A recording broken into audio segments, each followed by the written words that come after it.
नमस्कार दोस्तों, आप सभी का बहुत बहुत स्वागत है आपके अपने channel mom with Gyanvi official पर। और आज हम बात करने वाले हैं फागुन मास के कृष्ण पक्ष के आने वाली विजया एकादशी के बारे में। अब विजया एकादशी की पावन कथा कुछ इस प्रकार है। हिंदू धर्म में एकादशी का विशेष महत्व बताया गया है। वर्ष में आने वाली 24 एकादशियों में से फागुन मास के कृष्ण पक्ष की एकादशी को विजया एकादशी कहा जाता है। जैसे कि इसके नाम से ही स्पष्ट है, विजय अर्थात विजय प्रदान करने वाली। यह एकादशी जीवन के हर संघर्ष में विजय दिलाने वाली मानी जाती है। पद्म पुराण और स्कंद पुराण में इस एकादशी का विशेष वर्णन मिलता है। भगवान श्री कृष्ण ने स्वयं धर्मराज युधिष्ठिर को इस एकादशी का महत्व बताया था। विजया एकादशी की कथा कुछ इस प्रकार है। द्वापर युग में अब जब पांडव वनवास का जीवन व्यतीत कर रहे थे, तब एक दिन धर्मराज युधिष्ठिर ने भगवान श्री कृष्ण से पूछा, हे केशव, फागुन मास के कृष्ण पक्ष की एकादशी का क्या नाम है? उसकी विधि और महिमा क्या है? कृपया विस्तार से बताइए। तब श्री कृष्ण मुस्कुराते हुए बोले, धर्मराज, यह एकादशी अत्यंत पुण्यदायी और पापों का नाश करने वाली है। इसका नाम है विजया एकादशी। इसका व्रत करने से मनुष्य को हर कार्य में सफलता और विजय प्राप्त होती है।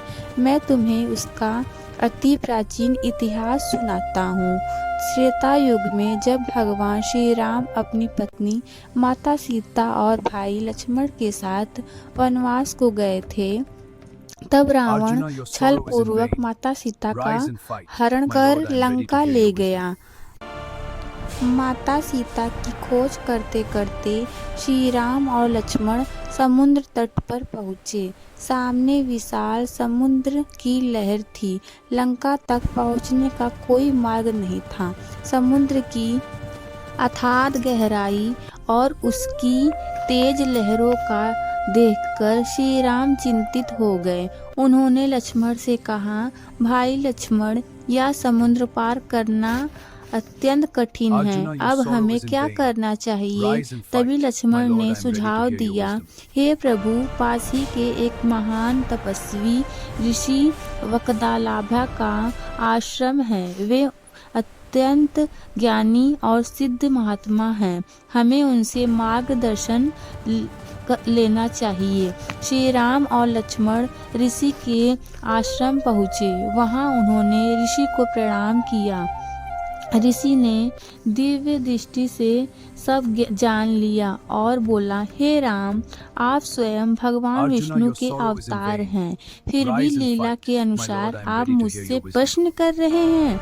समुद्र पर करने और रावण पर विजय प्राप्त करने के लिए आपको फागुन मास के कृष्ण पक्ष की विजया एकादशी का व्रत करना चाहिए। श्री राम ने विनम्रता से पूछा, हे मुनिवर, उस व्रत की विधि क्या है? कृपया विस्तार से बताइए। विजया एकादशी व्रत विधि इस प्रकार है। ऋषि वकदालाभा ने कहा, दसवीं तिथि के दिन एक स्वच्छ स्थान पर वेदी बनाएं। एक पात्र में 7 प्रकार के अनाज रखें और उसमें उसके ऊपर भगवान विष्णु की प्रतिमा स्थापित करें। गंगा जल से स्नान कर पीले वस्त्र धारण करें। एकादशी के दिन उपवास रखें और पूरे दिन भगवान विष्णु की ध्यान करें। धूप, दीप, नैवेद्य आदि से पूजा करें। रात्रि में जागरण कर भजन कीर्तन करें। द्वादशी तिथि को ब्राह्मणों को भोजन कराकर दान करें और स्वयं व्रत का पारण करें। ऋषि बोले, हे राम, इस व्रत के प्रभाव से आपको अवश्य विजय प्राप्त होगी। श्री राम ने विधि पूर्वक विजया एकादशी का व्रत किया। उन्होंने पूरी श्रद्धा और भक्ति के साथ भगवान विष्णु की पूजा की। व्रत के प्रभाव से समुद्र देव प्रसन्न हुए और उन्होंने मार्ग प्रदान किया। नल नील की सहायता से वानर सेना ने समुद्र पर पत्थरों का पुल बनवाया, जिसे आज राम सेतु कहा जाता है।